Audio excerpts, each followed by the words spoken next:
At the weekend, I think Andy and Phelan both kind of said that Saturday was probably the most fluid you looked across these last few games. What has the review thrown up? What were you pleased and what do you think you have to work on this weekend? Uh, yeah, I suppose we're happy with the intent of a lot of what we were doing. I suppose we want to play the game a certain way. Um, sometimes it's it can be a struggle to have the intent while playing that way. And I thought the boys were excellent on both sides of the ball. Defensively, we had a look this morning with some excellent images of line speed pressure, ruck pressure, things that Simon would be very satisfied with. And then in attack, we were good with some quick ball, and we managed to play to space really early. So there was a lot of good in the game, some good um, set piece attacks as well, which is an important part of our game and everyone's game. So it certainly was a step up, and it probably needed to be, and will need to be a step up again this weekend. And finally, then for me, this weekend, obviously, to make it even more interesting, Joe Schmidt coming back to Dublin. You obviously worked very, very closely with him down the years. If you could just talk maybe a little bit about his legacy in Irish rugby. Yeah, he's a fantastic coach. Obviously, he's very successful with Leinster and very successful with Ireland as well, and probably, still has a bit of an influence over things we do in here and things we do in terms of how we play the game. I particularly enjoyed it. I was an older player when he took over. I was probably hanging on a little bit, and I was able to, I suppose, find my niche in what he was doing, and I really enjoyed. I enjoyed how we played, but I probably enjoyed how he coached more than anything. He's a teacher, obviously, and he had a lot of teaching principles in how he coached. So I suppose I think I played 9 times against New Zealand as a player and failed to beat him, and he was part of the staff that broke that duck and managed to go on and do it again in 2018. So he's an excellent coach, and all the coaches. I know a lot of the coaches with them. Jeff Parling, obviously played with on the Lions, and I've spoken to him a few times. Larry Fisher, the same, coached me in Munster and was very good to me when I first took over the job here. Helped me out a lot. I used to Zoom with him a little bit and chat to him. So they've some very smart coaches who are guiding a really good group of rugby players now. So they're trending very much in the right direction. Will? Paul, overall from the Autumn Nation series, what's been the main things that you've learned as a group, do you think? I think the ceiling is very high. We always think that. We always look back on campaigns, and we realize how much better we can get, and it doesn't have to be overly complicated either for us to get better. And I think we started slow on that New Zealand game, which was frustrating. I think, we probably could have set the players up a little bit better for success, but we started slow, and we're playing a bit of catch up then, I think. But at the weekend, it was very good. But I think the learning for us is it doesn't need to be complicated. We need to do the simple things really well, and when we do the simple things really well, we're a very good side. We're good in attack. We're hard to beat in defence. But it isn't always easy to do the simple things well. You're playing against a team that has a plan to disrupt you as well and get after you as well. So being able to manage that while delivering our game is important. Has it been kind of pleasing to see the likes of Sam and Gus step up when challenged to take it to another level against some of the biggest teams around the world? They wouldn't play that often and get ready for the next World Cup cycle. Yeah, it's not so much getting ready for the next World Cup cycle. It's we're lucky with the emerging tours. We've gotten to know a few of these players, and sometimes to get trust in someone, you just need to get to know them and see them in what they're like when they've to prepare a team for a week or whatever. Cormac Kizuchuku as well on that emerging tour recently.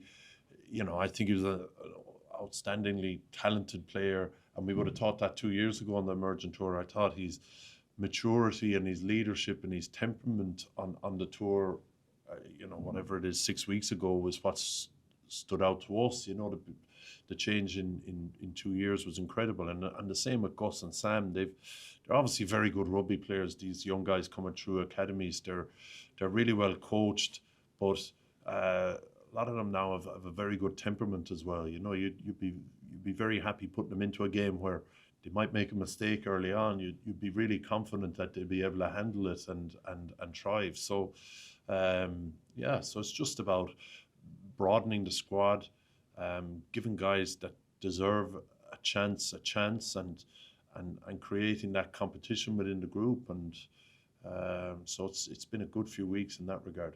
And then just one for me, what challenge do Australia present? They've been on a bit of a roller coaster, I suppose. Is Joe Schmidt the man to bring them back to sort of their glory days? Yeah, well, he's an excellent coach, and you know, you cannot not work hard in a Joe Schmidt team. You know, you'll have a plan, and you'll know inside out how to deliver that plan. And I think, you know, when you have a team of good, talented players, that's half the battle. You know, being really clear on what your plan is and being really clear on how to deliver that plan. And Joe does that really well. So, you know, you can see with this team, the Australian team, you can see flashes of improvement all the time. Obviously, to go to Twickenham, to score as many points as they did, to play the game the way they did, to keep coming back the way they did, shows, I suppose, where their belief has gotten to and where their resolve has gotten to. And, you know, there'll always be days like Scotland for every team. So, I think for us, it's a big challenge. And, you know, part of the challenge is that we kind of know what they'll bring, because Joe has coached us before as well. We know how clear he can be, and that clarity allows players to play with a lot of intent and a lot of physicality. So it's a big challenge. I was going to say, Paul, how do you assess Australia? Obviously, people are playing for Lions places coming up. You have a rich history yourself. Do you feel there's a bit more respect on Australia now after what Joe has done leading into this series? Well, there's always been massive respect from us. You know, we I think the hardest game of our Autumn Nations 2 years ago was the Australian game. The last game we played, you know, with the likes of Laurie Fisher, Jeff Parling, they'll always be an excellent set piece side, excellent mauling side. They scored 2 maul tries against Wales, and all but scored another one just later in the game. So they're always good maul defence-wise. You know, a lot of the Brumbies influences in there. So they always have fantastic athletes, and I think with Joe, they probably know what to do with them. You know, he's very good at putting the right people in the right places to make plays work. So there's always been big respect for us with every team, and Southern Hemisphere teams probably in particular. So, you know, you look at the talent they have, you look at the physical size of some of their guys, you look at the coaching staff you have, you know they're going to be organised, and you know they're going to get better and better. What are some of the threats that you're identifying? Obviously, you mentioned Laurie Fisher's influence, the back line, they weren't maybe firing as well against Scotland, but what are some of the things that have really impressed you about this Australian team? Yeah, well, I suppose I'm a forwards coach, so you know, I think Wales did really well in their maul defence against South Africa at the weekend. It would be a really good mauling side. So for them to score, you know, 2, almost 3 tries from the maul is pretty impressive. You know, you'll always have a set piece threat whenever you play a team coached by Joe. So that's always a challenge. They reload their backline really well, and they have a lot of X factor. Australia always have a lot of X factor, really good athletes in their team, where, you know, you can prepare all you want. You know, it's how you deal with it in the moment and on the day. So, you know, so that's where we've been focusing a lot of our preparation. Hi, Paul. Is there areas of your own coaching style that you think you've taken from Joe or been influenced over the years? Yeah, I would say so. I think, look, you know, as I said, he's a teacher, and he probably uses a lot of teaching principles in his coaching. You know, he'd always have a pretty clear plan, and he'd have a pretty clear way of delivering the plan, and he'd have very clear language about the plan. That's probably the biggest thing I learned from him, was just the language he used all the time was very, repetitive is the wrong word, but you weren't hearing the same thing different ways. You were very clear on what was expected of you, as a team, but also in your position. I think he kept things simple as well, and he'd always be trying to copy that. He doesn't let people do things wrong, as well as you very often hear about players getting a balling during a walkthrough or whatever it is, because he'd be just as high in his standards if you were doing a walkthrough as if you were on the field. So I think a lot of Irish coaches have probably tried to take some bits and pieces of those into their coaching, and I probably have as well. And in terms of the squad now at the minute, we've seen obviously a lot of debuts and a lot of players getting their opportunities, and obviously have all the experienced players as well. Where do you feel this Irish squad is at in terms of experience and new talent coming through? Yeah, there's probably a good balance there. I think it's good for the experienced guys when there's new cappers or young players in the team, because they want to look after them and they want them to be successful, and they want them to have special memories of their first cap or their first involvement to the team. They want them to, when those guys have 20 or 30 caps, they want them doing the same thing to the new guy that comes in. So, I think it's always good for us as a team when we've new guys in the team, because they probably take more ownership of the team, and are really eager to look after the young guys. So, and I think competition for places is a good thing.